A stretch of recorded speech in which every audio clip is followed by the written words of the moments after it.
Hello. All right. So I have Chetney.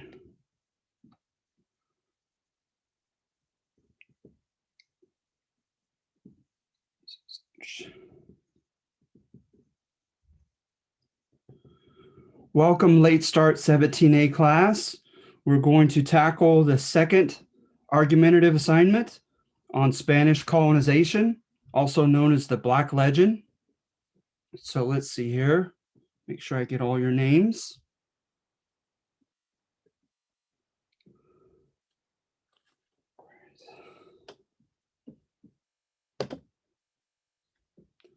There we go.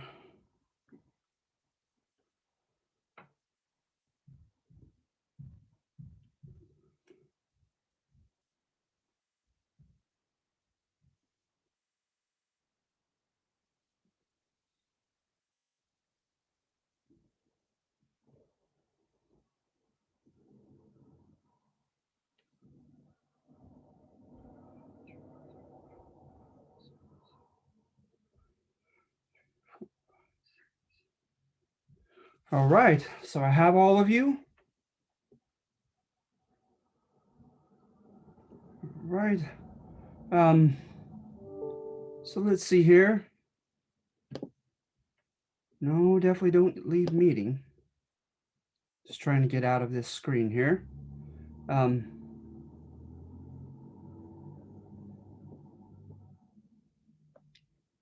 right, so getting into this topic, okay? Beginning in the 1490s, the Spanish colonized the Americas, first in the Caribbean, then into Central and South America, and then in 1521 into Mexico. And then in the 1540s, they began claiming land here in the US, present day US. So at any rate, when the Spanish did so, through the 1500s and 1600s, etc., and then the colonization of the California coast by way of the missions wasn't until the 1770s. So it stretched for several centuries, for a few centuries. In hindsight, right, when they depict the Spanish, they do so. Let's see here. They oftentimes do so with modern presuppositions and modern, um, modern pedagogical, desires. Is for one, right? Is they want to implement a system, right, of a culture in academia of tolerance, right, and pluralism. And so, in doing so, it has been a temptation to depict the Spanish and their colonization of the Americas as an anti-model, right? Of showing what not to do, of showing just the antithesis or the opposite of what we invite and what we desire and expect today, right? So for instance, right, they are depicted oftentimes as intolerant. They're depicted as religiously fanatic. They're depicted as violent, greedy, and then when they did establish an empire over the Americas, that it was very inequitable, right? Inequitable, like it was very imbalanced and economically unfair. Rights and opportunities and protections were not equally allocated to everyone in an unjust fashion, and that it was hierarchical, right? Only a certain hierarchy had most of the opportunities. Remember, the three categories they put society in are political with government, economics, right, and social with culture and values, etc. So, at any rate, moving on with this, with the Black Legend, that's something to think of as a kind of a precursor before you begin reading these sections. Please remember to read each and every one of them. There are 4 of them because there's something pertinent to the test from all 4 sections. Okay, so be sure that you read all 4 sections, but you're only choosing one, right, to analyze and evaluate. So before I get right into the 4, are there any questions or comments, anything that I need to be aware of By all means, please raise your hand or unmute yourself, etc., and let us hear from you.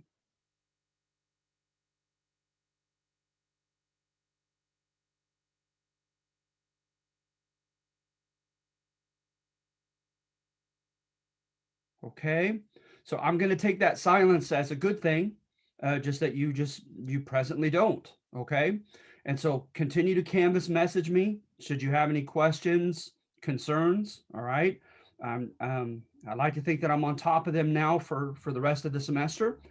Uh, so jumping into the material, right, is the first two I take it easy on the Spaniards, right? What I put together is that with the first one, right, is it's kind of like think of hate the system and not the winners of the system, right? Hate the system itself, not the winners of the system. And so what system is that?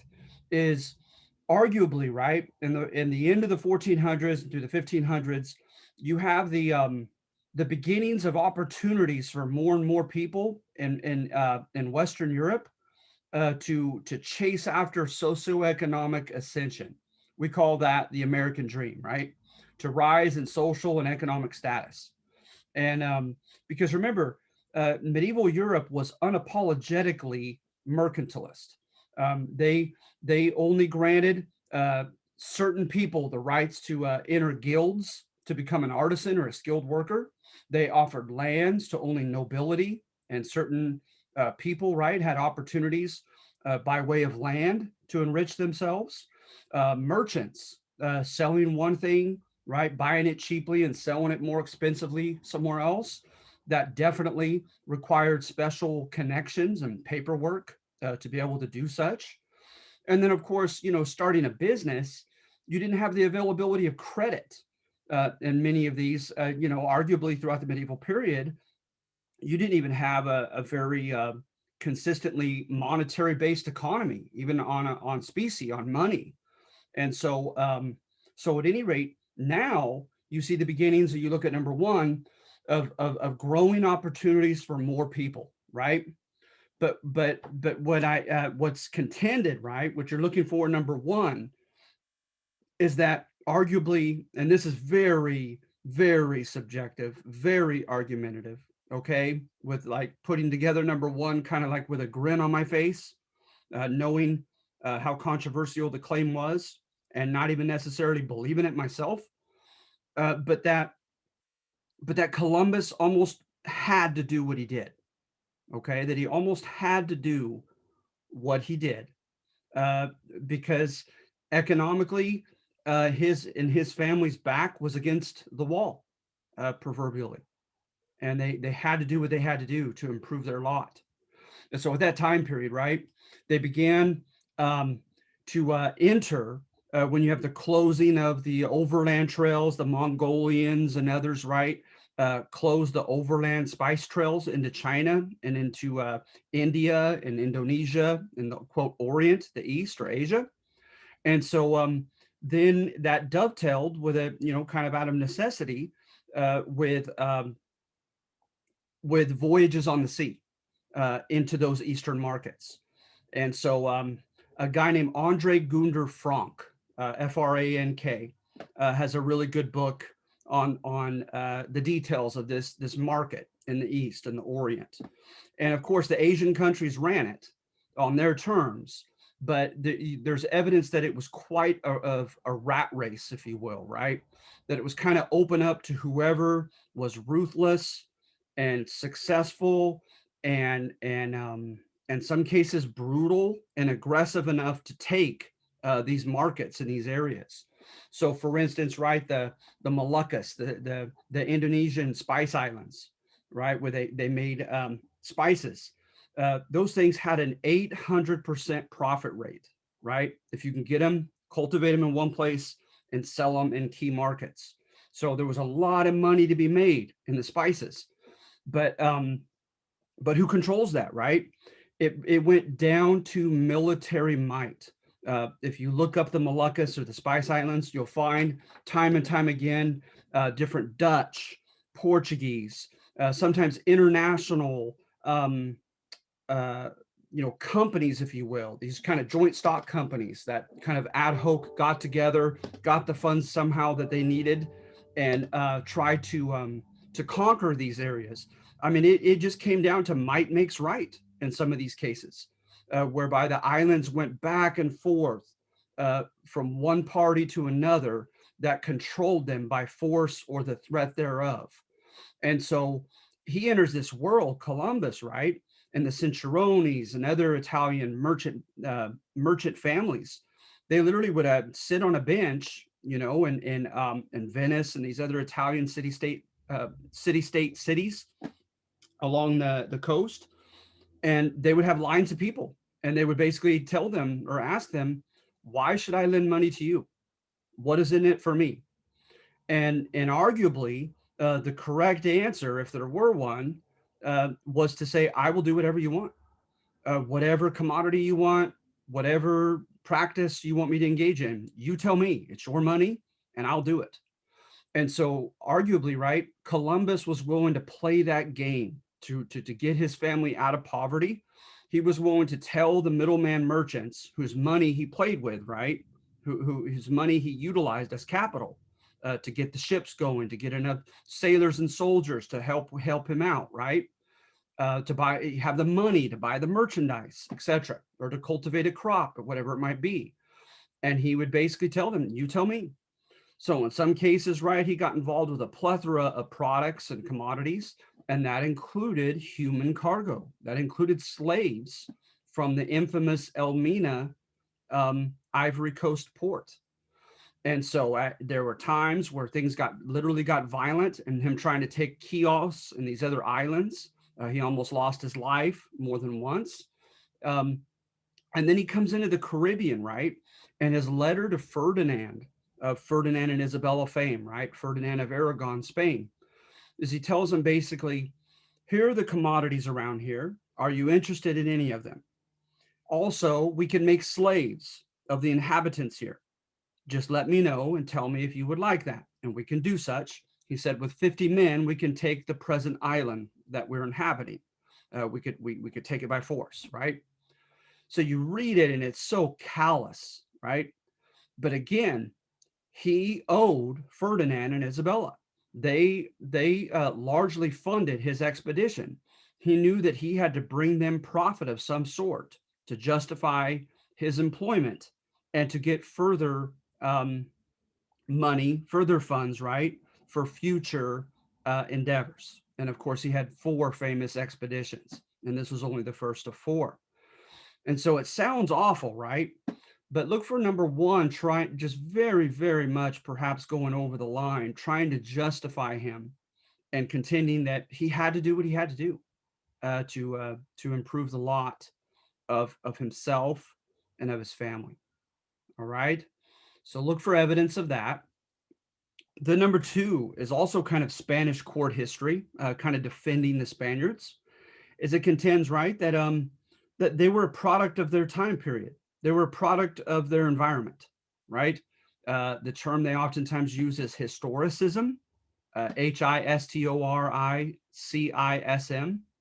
Historicism contends that basically, as far as nature or nurture, making us who we are, that it's largely nurture. It's largely our surrounding situations. It's our socialization, right? Our parents, grandparents, religious, political, cultural leaders telling us right from wrong, telling us how to view the world, etc. That we're largely a product of our environment, right? And if that is the case, then do we have a right to pass judgment on a 16th century Spaniard, right? What do we know about walking in his or her shoes in 16th century Spain or 16th century Spanish America? And of course, that's a rhetorical question. We arguably know very little. And so that's what number two contends, right?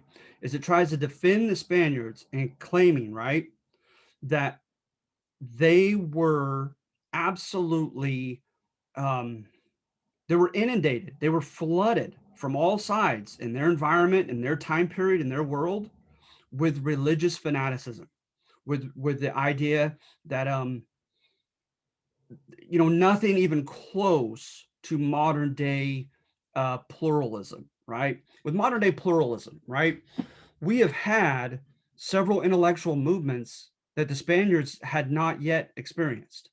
So for one, right, the scientific revolution, where you're supposed to be more empirical in your quest to knowledge, right? And you rely upon your five senses and inductive reasoning, the scientific method, right? And until the results come in, you suspend judgment, etc. That hadn't happened yet. The Enlightenment, talking about natural rights and people's right to their life, liberty, their property, their pursuit of happiness, their intellectual inquiry and their own intellectual journey, that those are natural rights that all human beings are endowed with and that you're not to infringe upon anyone else's. The Enlightenment hadn't happened yet, not till the 1740s, right? And then classical liberalism in the early 1800s, like John Stuart Mill, contending that, your reality and your truth is different perhaps from my reality and my truth. Your values are different from my values. Your worldview, the way you see everything, is likely different from mine. So let's just coexist, right? You just refrain from stepping upon my rights. I'll refrain from stepping upon yours, and we'll coexist, right? Well, obviously, classical liberalism of the early 1800s had not yet penetrated Spanish schools, Spanish churches, Spanish villages, Spanish cities, right? So arguably with number two, they knew no better. That was not the world they grew up in. That was not an option to them. That wasn't an intellectual influence that touched them, right? But instead, when you look at their time period, it was seen as the norm to literally fight and kill in the name of your God. The Protestant Reformation was in the 1500s, right? So Protestants and Catholics were literally killing one another, uh, right? Contending with their leaders and in official documents and declarations that God was on their side and that he actually wanted them to use the sword and shed blood to spread the influence of their denomination of Christianity, right? Protestants fought other Protestants. Um, and with the Catholic Church also, right? You have the Reconquista, the reconquest of Spain, of southern Spain. This was a 700-year process, right? So some people say, I don't know if I buy this part of number two, that they were caught up in this religious conquest, because this religious conquest lasted virtually 700 years, right? As long as the formal conquest of North African Muslims existed from 711 to 1492. But at any rate, you have certain centuries and decades in which things really heated up. So, for instance, right, like the 1200s, things really heated up, and then you have certain kings, Fernando the Third, and oh gosh, the names are eluding me. I have them in the section, but several Spanish kings, right, rose up and declared holy wars, declared crusades against the North African Moor uh, sultanate that was contending to exist over them from Cordoba, southern Spain. Right, and they called it Al Andalus, which they came together later for with Andalusia, Spain. So they had a Muslim sultan, and they put the Spaniards under these taifas, Taifas, these districts, and they made them pay taxes. They made them have special penalties, but yet be able to continue to stay Catholic Christian. And they didn't force them to convert to Islam. But with the exception of Ibn al Ramad III and a couple others, they usually couldn't work their way up the hierarchy unless they converted to Islam. But at certain times there was a lot of tolerance, and then at other times the Muslim authorities kind of cracked down, and it depended on what region of Spain, right? There were many Spains, and of course you had Aragon, Castile, Leon, Navarre, and several regions. And so at any rate, during the 1490s, right, things had heated up again, and Isabella of Castile in particular, right, declared a crusade, got the approval from Pope Alexander VI, and fought what was declared to be a holy war to kick the last bastion of this North African Muslim sultanate out of Cordoba and Granada. And she was successful, right? Just months before uh, Columbus sailed across the Atlantic and, quote, discovered the Caribbean. So, at any rate, when you look at that and you look at the practice during the Crusades of promising minor noble status, which is called Hidalgo status, Hidalgo, uh, you could achieve Hidalgo status, be granted an encomienda. An encomienda, right, was the forced labor of those that you had conquered, provided that they were not Christians or not Catholics, right? Um, and you could be granted other opportunities and rights if you succeeded in a crusade. And so they, down to the very, clarion calls in the battle, Santiago con nosotros, right? St. James with us. They called that out in Cordoba and Granada back in Spain and granted encomiendas, etc., right, to successful crusaders. And they did the same in Mexico in the 1520s. And so, and it's had the same calling out to St. James and St. George, the patrons of their holy war. And so you also have the Alexandrine treaties, right, from Pope Alexander VI, mainly at a place called Tordesillas, Tordesillas, in a city in Spain or Portugal.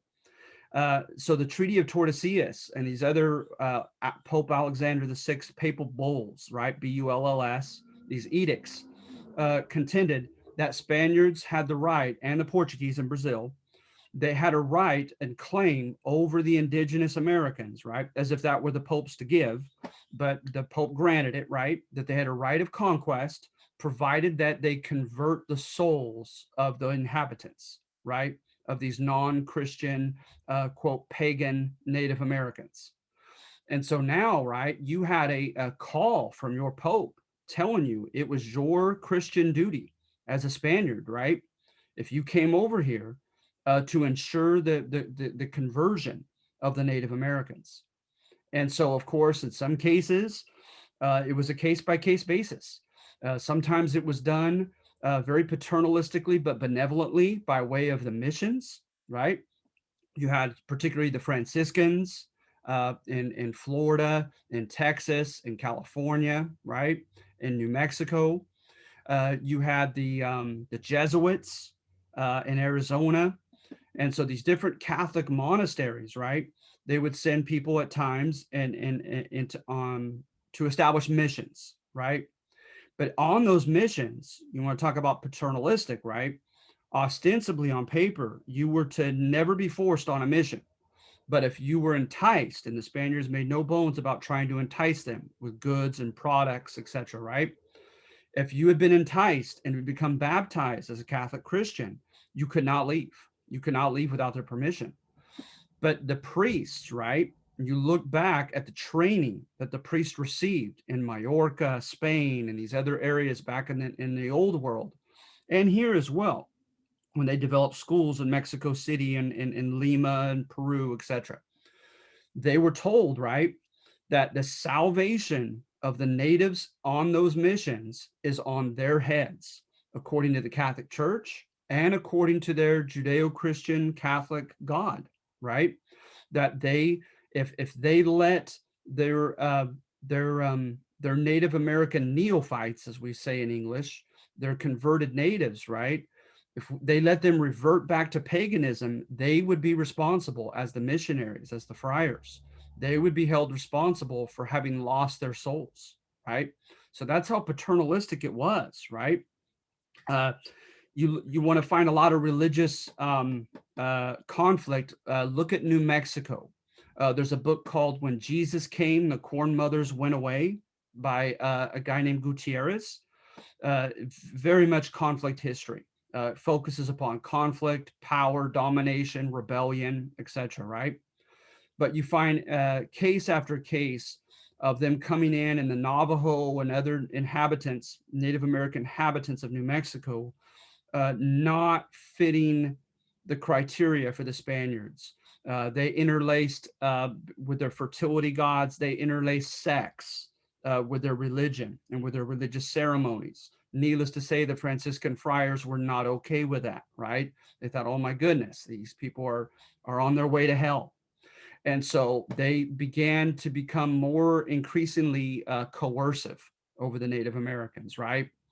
And then there were famous times or infamous times during drought and times when the rain didn't seem to come, where the natives would revert to their religious ceremonies, right? Their shamanism to get rain to come, and then they would be publicly punished, publicly whipped, etc., in front of the others for it. And it culminated in the 1680 Popey's Rebellion, right? Or Santa Fe Rebellion. And so a lot of religious conflict um, between the Spanish and the Native Americans. You look at even Cortez, someone who clearly had and demonstrated evidence by his actions and by his own indicting words. Uh, Clearly, at times, was seemed to be primarily concerned with enrichment, right, with greed, and with power and enrichment with gold in particular, right? But even he, there's primary source evidence from the time period of him on more than one occasion getting into altercations, verbal altercations with Moctezuma II of the Aztec Empire over religion, trying to convey to Moctezuma II that saying basically, you seem too noble and too intelligent of a man and leader of the Aztec to believe in these false gods, these demonic gods. And certainly you should allow me to bring the cross up here and a portrait of the Virgin Mary and go toward the true God. And of course, Moctezuma, as you might guess, was highly offended by those words, and it helped create conflict between the Spaniards and the Aztec between 1519 and 1521 in Mexico. And so you can go case after case of religious differences, right? Even the famous Spanish missions along the 21 missions of California, right? Spanish court history depicts evidence of Junipero Serra, who, to show the complexity of this subject, right, has been made a saint by the Catholic Church, right? Who supposedly went through great deprivation and sacrifice for the Native Americans, showed a lot of paternalistic care and concern for their well-being, right? But of course, needless to say, by today's standards, issued some very rather coercive of edicts and policies, right? That gave the Native Americans almost no choice but to, quote, kill their own language, kill their own culture, kill their own religion, and force them to assimilate, right? Drop their culture and embrace that of the Spaniards and become Spaniards, basically, and everything, right? And so you have a rebellion in San Diego in the 1770s, right? It didn't take long. I want to say about 1774. Uh, and you had a war down in Southern California briefly, uh, outside Los Angeles. You had a case in San Diego also of them having doing a ceremony with a crow that they believed was a god that spoke to them, and one of the Spaniards pulled out his pistol and shot and killed the crow during the ceremony, right? And kind of just doing the genuflect, the sign of the cross, right? And they asked him why he had done that to the crow, and he said it was the Diablo, it was the devil, right? And so again, right, the idea is on number two to look for is that the Spaniards were naturally, like so many human beings are, ethnocentric. They saw their culture, their values, their worldview from which they saw the world, right? Oh, as the only viable culture, as the only one they knew. And so hence they couldn't help but see others, right, under that light, under that influence of their own values and their own culture, etc. And so hence that it's unfair. It's unfair for us today living in a post-enlightenment, post-scientific revolution, post-classical liberalism, post-French Revolution, et cetera, right? Post-Darwin world. Um, to impose our worldview and standards and values on the Spaniards. Okay, and by all means, feel free to disagree with that. That is letting the Spaniards off the hook, etc. But just defend your claim, okay, through logic and or facts, and I'd love to see it. All right. Any questions with the first two?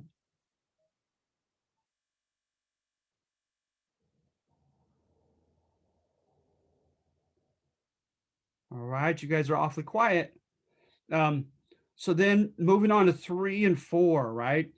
With 3, look for the classic modern revisionist history of the Spanish, right? Where they revised the rose-colored court histories of the Spaniards, right? That they had written themselves, justifying what they did, etc.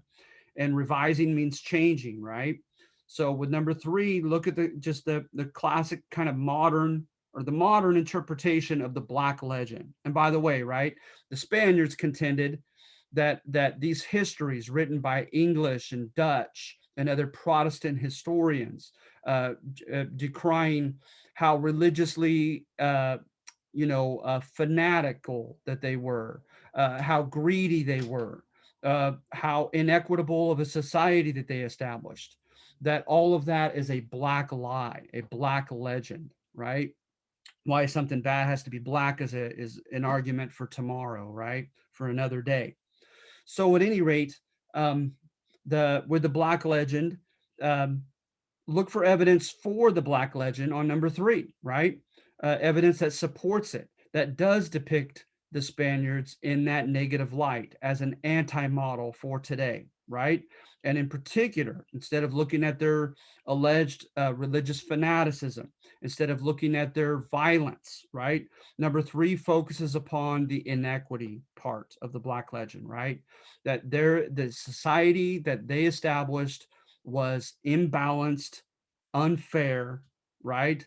Hierarchical, right? For one hierarchical group to enjoy the lion's share of political power, economic resources, and social prestige. Okay, so evidence for that, look into uh, the hierarchy itself, right? When you look at Spanish America, I might soon here use a lot of Spanish terms. Okay, on this one, it's almost unavoidable, in doing so. But at any rate, you have the Council of the Indies and the King or Queen back in Spain who make the laws, right, and ultimately are the ultimate authority in enforcing them and interpreting them. But then out of Spain itself, right, you have the viceroy, the virrey, the vice king, who has power of life and death over the inhabitants here in the Americas. And by the way, they made 3 viceroyalties in the Americas, right? Um, I should have a picture somewhere on the handout of that. But the one that included the present United States, right, was the viceroyalty of New Spain, and later called Mexico, right?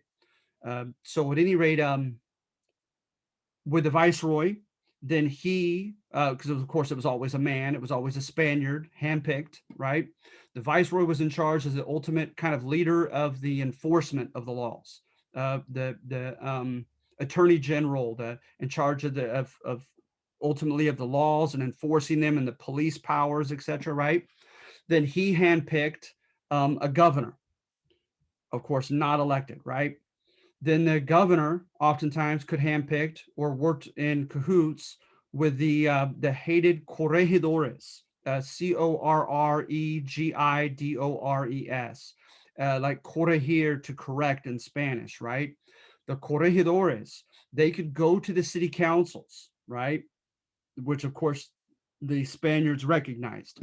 They were called cabildos, Cabildos, these city councils, with an alcalde mayor, from which we get the term, same spelling, mayor. So they had city councilmen and mayors, sometimes in some cases, and they were limited to have to be subjects or ciudadanos of the Spanish Empire of Castile, which was claimed over the Americas, right? Um, they could be elected, and only they could vote amongst one another for city councilmen and a mayor, but the corregidores from Spain could overturn their decisions. They came in and they implemented the repartimiento, repartimiento. And under the repartimiento, Spain could order a certain number, a certain allotment of tax revenue from a certain pueblo or city or town, right? And a certain number of young men that had to build a local church, a local bridge, a local road, had to fight as soldiers to quell a rebellion or to fight in some war that Spain had gotten herself into, et cetera, et cetera. So the repartimiento was very repressive, right? A tool of oppression that the Spaniards had. The corregidores, I can't overstate it, were a hated group of people, right? In present day San Jose, California, they were actually chased out and threatened. They threatened their lives. Such was the animosity that the local San Jose Pueblo citizens felt toward these Spaniards. Um, then amongst that, then you also had the judges, right? The oidores, right? Like oír, to listen. OIDOR. Um, Let me see here. OIDORES, and they were part of a judicial system, and they were almost always Spaniards, handpicked in their position, right? And so you find this Spanish hierarchy was not very democratic, right? The long point that I'm trying to make here. Then you find the ethnic dimensions to everything, right? Is oftentimes in these positions that I had named and others, they were Spaniards from Spain, right? So in some cases, the Spaniards literally issued edicts from their Cortes, their parliament back in Castile, etc., and from the crown of Castile and Aragon, calling for cleanness of blood, limpieza de sangre, right? They wanted only people with cleanness of blood at times to migrate to the Americas and to form the highest positions of power, right? I kid you not. So an anthropologist or an historian in 1970s coined a term that has stuck with the Spanish Empire, and it's called pigmentocracy, right? Like pigment of your skin, right? So pigmentocracy, pigmentocracy, a hierarchy based upon the pigment of your skin. So the those at the top, right, oftentimes given the key positions were peninsulares, those from the Iberian or Spanish and Portuguese peninsula back in Europe, right? Peninsulares. All right. I warned you a lot of Spanish terms on this one. Uh, those who could claim Spanish blood, both a Spanish mother and father, but were born and raised in the Americas, were known as criollos or creoles, right? Criollos, the criollos. Oftentimes they became leaders in the military and in the priesthood and in the monasteries. Sometimes they could be city councilmen, even a mayor, but for quite some time, the key high executive and other positions and judge positions could not be given even to them. All right. It was commonly ascribed to them that because of having been born in this quote backward hemisphere, that it would have effects upon um, their capacity to do things, right? As silly as that sounds, like the environment had messed up had limited their capacity to rule well. All right.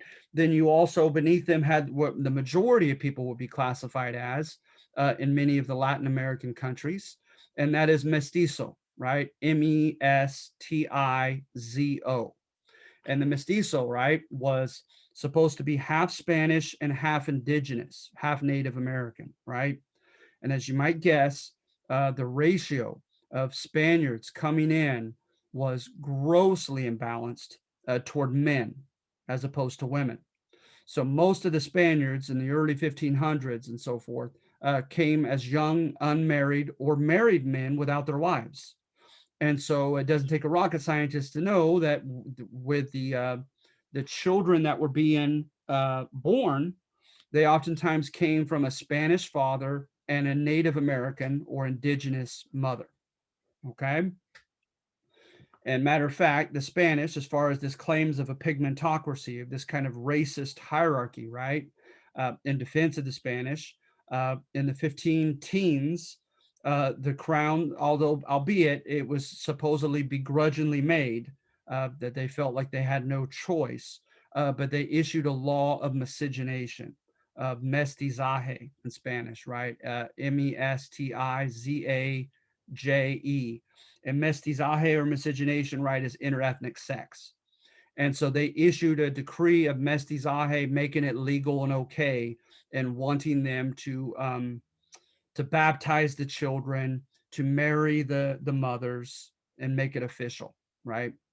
So at any rate, you have a mestizo population, a large one in Latin America. Almost no mestizos became a governor, a viceroy, right? A corregidor, right? It just didn't happen. And of course, you always had exceptions. One exception is you could get a certificate of whiteness. I kid you not. It was a gracias al sacar note, Gracias, right? And then al, and then sacar, Sacar, a gracias al sacar note. If you did a meritorial service, if you saved a rich man's kid from drowning or did something dramatic as such, right? They would grant you a certificate saying you are not to be treated like the mestizo that you are, but that you're to be treated as perhaps a criollo, right? One step up the pyramid, and to be treated as a pure blooded Spaniard and have all the rights thereof of a pure blooded Spaniard, right? So I know that sounds silly now, but that is one concession. Another thing in defense of the Spanish, with the idea of them having a very hierarchical and unfair society there, is that their mercantilist restrictions, right? They had mercantilist restrictions for sure. They had a monopoly system, right? It was called the consulado, Consulado. And the consulado decided who could trade what. But the argument is, right, that as far as the enforcement went, supposedly, is the Spaniards just focused on the big stuff and they let the small guys eat crumbs off the table. So when it came to the big money makers like slavery, sugar, cocoa, right? Those big money makers, they were very select in who was allowed to trade in those commodities. Okay, at key ports, key times of the year, because the Spaniards wanted to extract as much wealth as they could through tax revenue, etc., from them. They wanted to curry favor with certain nobility back in Spain who were feeling jealous or fearful of losing their power to this new Hidalgo class of conquerors, of the conquistadores, right? And so, at any rate, they you have a a degree to which, when it came to the local level, right, that you could join a guild. Remember, and it was in Spanish, it was called a confradia, Confradia. You could join a guild and learn a trade and do a trade, or you could trade in commodities, right? If you were a small, um, if you were a small party, if you just traded and did your trade regionally in your little pueblo, in your little area, local area, and you didn't do anything to really you know bring in big wealth. The Spaniards supposedly kind of ignored you and let you have those proverbial crumbs off the table. Okay. And then also there was a system of accountability with like the this hierarchy that I had mentioned, and that namely was the visitador, right? Or the visitor general. The visitor general would come unannounced, sometimes even in disguise, and he would put a given Spanish leader under house arrest and give a certain number of hours for anyone to lay forth any accusations against him for misuse of power, for tyranny, for misappropriation of funds, for nepotism or favoritism, etc., right? And it would be left to the visitor general and judges, and if they decided he was guilty of such, they could remove him from power and even have him arrested and sent back to Spain. So even some viceroys, as powerful a position as that was, lost their position and were sent back to Spain in chains. So technically, there was a system of accountability in Spanish America. And also in defense of the Spanish, is they had a tendency supposedly to allow the system to do its thing when it came to slavery. A lot of slaves in Spanish America were in or near cities like Cartagena and Lima and Mexico City, etc., right? And in or near those cities, there were only a limited number of things they could do for their master. And they were more likely to be given um, time aside for a part time job and to rent out a product or service, right? That they could offer the local market, and they could keep a portion of that money, right, for their services. And when they acquired enough that was at that time currently congruent with their market value, they could buy their freedom, right? Known in English as manumission. So that did happen often in Spanish America, and the Spanish did nothing to stop that process, arguably, as opposed to the English colonies up here, right? They went out of their way to make manumission difficult and in some cases even impossible for African slaves. And we'll get to that next when we do the South. All right. So, yeah, so look at that with number three, just evidence for the Black legend that the Spanish had a very, by today's standards, hierarchical, inequitable society that they placed over the Native Americans. Okay. Remember the exceptions and the defense of the Spaniards that I made, because that will be relevant to one question on test number one that you'll have after the first four topics, right? And we're already doing the second topic, so it'll come rather quickly. And then with number four, basically, is deflection. Look for evidence of saying, yeah, the Spanish by today's standards, of course, don't fit our criteria for equality and diversity and tolerance, etc. Right? But who did? Right? Were the English any better? And then so look for evidence of a very hierarchical English Virginia in particular, right? That the English, particularly in Virginia, were just as hierarchical, inequitable, unfair, right? As were the Spaniards here in the Americas. All right. So again, make sure that you read all four. Make sure that you take notes from this video in preparation for test number one. But as far as this particular assignment, just pick any of the four of your choosing and please analyze it, right? Briefly state what the thesis tended to be, how perhaps an example or two of data that was used to defend it, and then why or why not you do or do not find it to be credible or believable. And it doesn't have to be that long.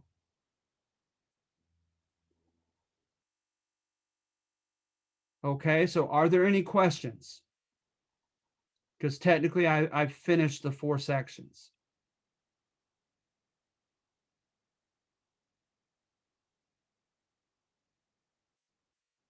Oh, shoot, but it says that, what does it say? It's not available. How can I access it? Okay, that's not good. Let me look into that, okay, Kirthana? I have no idea. I have no idea why that should not be, for sure. Um, but yes, Chetney, just still a paragraph is fine, okay? But as far as, the availability of that first Zoom meeting and all Zoom meetings for that matter, we definitely don't want that problem. So I will look into that. It should not be unavailable to anyone. It definitely should be available, and if it's not, please let me know as soon as possible so I could try to find the source of the problem. No problem. Okay. Um, Yeah, the links for the meetings just weren't highlighted. So I took in just the code and typed in the code. It just wasn't highlighted for you to click on it to join. You I had to see. manually input the code. Okay, shoot. Okay. So yeah, did you guys hear that? So just in case to be able to put in the code, but I don't want you to have to do that. Um, and so let me look into it on my end, okay? Because I definitely want it to be accessible for you just as a link for you to be able to click on. So I'll write that down.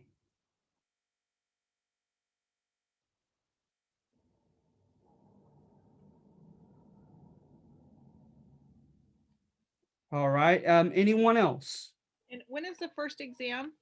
It is gosh, it is after spring break. Okay. We'll finish the northern. All we have after this second one are just two more, right? Southern colonies and then northern colonies, and we will finish northern colonies by Saturday, the 6th of March. But then the 7th through the 13th constitutes a spring break. So then you'll have from Sunday the 14th through Friday night, the 19th of March, to do test number one to submit your answers to it. Gotcha. All right. I thought I remember hearing that we could do the exam before spring break while it was fresh in our mind, but I guess not. Sure. No, sure. Oh, I'll post it by then. oh, perfect. Okay. Yeah, no problem with that. Professor, I have a question. Yes. For exam one, is this going to be all multiple choice questions, or will there be essay questions to be answered? It will be all multiple choice. There might be a couple true or false, and I'll tell you what I'll do. Also, I'll go a step further. Is I will post, especially for the first test. It may be the only time I do this, but I will post the test this week. I'll post it very soon, and I won't have it in the format because remember it'll be under quizzes, and then you have to submit the answers, obviously, right? I won't have it yet in that format, but I will post it just in the next couple days, just under modules as a file for you to just look over, so you could see exactly how the questions are framed. Okay. Okay. Also for exam one or for all exams, will you be posting any study guides prior to that, prior to Sure. releasing No, I'd those? be happy to do that. Yeah, because like I said, I don't know if I'll do that for test two and three, post the test itself and let you look at it, weeks ahead of time. Like I'm willing to for test one. So what I'll likely do is devise and post a study guide instead for test two and three. Okay. I have trouble, like, just absorbing all the information. What do you suggest for all of us to do to, get the right terms and key terms and all the concepts? Like, what would you That's a advise great us to? question, Jeff. That's a great question. And that one for which I will I think the study guides and this test that I'm about to post, the test itself, right, will be of great help. Is for you to kind of triage, right? Like what's the most urgent, and cover that first. And I think that's the first thing I think of, is to triage for the test first and foremost, right? um, because for each of the argumentative ones, you could rely upon your own intelligence for whatever section you're doing. Rely upon the Zoom video that I do, right, to derive your analysis and evaluation from it. But besides that, and bigger than that, absolutely, I would triage as first, the most urgent being the test. What is exactly relevant on the test questions? As we have three of them, right? Every about every four topics. So, like I said, I will. I might even do it tonight. I will very quickly, very soon, post the test itself. Look at that thing. Look at the questions. Look at what and find what's relevant to each of the questions. from my Zoom videos, from the argumentative sections themselves, right? And then I make it clear on the questions which ones pertain directly to the textbook. And so you could even know ahead of time what terms and what topics to look for out of the textbook. Okay, Thank you. no problem. Now that's the least I can do, especially for test number 1. As you guys are not yet familiar with my style of writing the test and all that. That's the least I can do. Anyone else? Any other questions?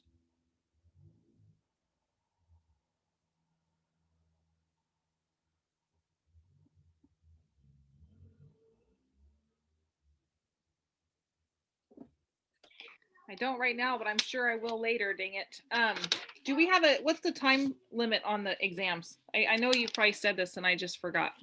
You know what? I have never put in a time limit. I've never even seen that option asking me for a time limit. And remember also with the test 1, right, is you have unlimited submissions. Right. So yeah, submit those answers as many times as you like, and it'll take in your highest score. Okay. But yeah, I'm sorry I don't have an answer to that. But on my end, on the instructor end, I've never been asked about a time limit, because it certainly, if I were asked, I would not put one. Oh, I want you to have as much time as you need. That's refreshing. Thank you. No problem. I'm glad she asked that because I just did a math test today and it was timed. Like it had a time ticker counting down on me. Yeah. Oh gosh. No, you could not find an instructor more empathetic to your plight as students in taking tests. Oh, I could give you some nightmare stories from myself back in the 90s taking history and Spanish and other tests. Gosh, no. Yeah, it wasn't fun. Okay, so you're gonna post up study guides here shortly, like with the next couple days. I am, but like I Okay. said, for this first test only, I'm going to go a step further. I'm going to actually post the exact test, so you will know precisely what each of the questions are. Okay. All right. And we have quizzes too, correct? Yes, and matter of fact, I'm glad you asked about that. I need to look on the syllabus, because I believe about the time of the Southern colonies, we'll have a quiz. So if that's the case, right? My calendar says March 1st, the Southern colonies is due. That might be the time that the first quiz is due. Okay. And it's just right out of the textbook, right? Again, you could take a look at it before you submit it. And like the first test, I'll likely do the first 2 quizzes. I'll allow you to do multiple unlimited submissions as well. Okay. All right. And so as far as the due date, like I said, it's on the syllabus. However, as I post the quiz very soon and confirm for myself when that due date is, I will include it in an announcement. Even if it's its own announcement, I'll let you guys know via an announcement. Okay. Great. All right. Thank you. You're very welcome. I see that you guys had created a discussion. I love it. By all means. I did have one question, like in terms of tests and like quizzes and stuff, are they gonna be more like book oriented, if that makes sense? Like should I be taking more notes from the book or more notes from, what we speak about during the Zoom calls? That's a great question. And I would say, for right or for wrong, it's just kind of my style, is definitely the latter. More emphasis on my Zoom lectures and on the argumentative assignments. Okay. Yeah. Okay. And like I said, it'll help in the future when you see the test itself. Like I said, the ones from which I want you to derive the answer from the textbook, I'm pretty clear on the question itself. So you'll know the exact questions and the exact topics that I need you to know from the textbook. So everything else comes from other sources, from the argumentative assignments and from my lectures. Okay. And the same Okay, thing thank for you. no problem. For test 2 and 3, the same thing regarding the study guides is all. If it's from the quiz or from the textbook, I will explicitly put that on the study guide. So everything right now is chapter 1. Am I? That's a great question. I believe chapter 1 and 2. Yeah, I believe Okay. chapter 1 and 2. Let me take a look myself.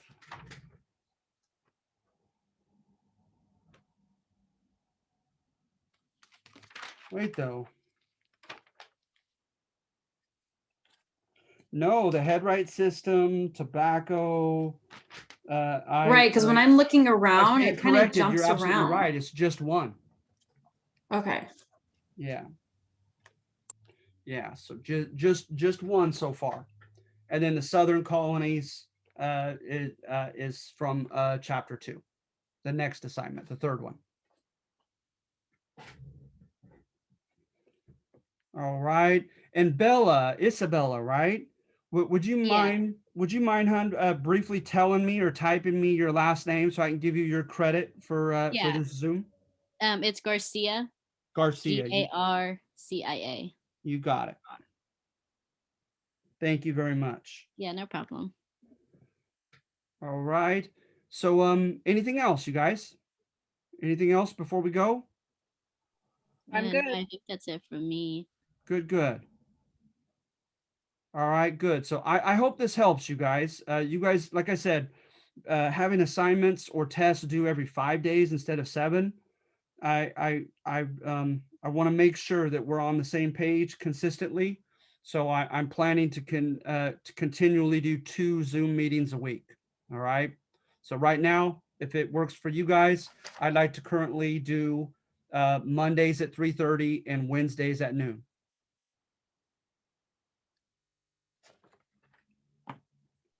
Sounds good. Thank you. You're very welcome. Thank you. Okay. So like I said, like, as I always say, if you have any questions that pop up, after this, just send me a Canvas message and I'll stay on top of those. All right. So with that having been said, thank you, you guys. We'll go ahead and call it a day. Okay. Okay, bye. Thank you. Bye. Thank you. Bye. Thank you. You're very welcome. No problem.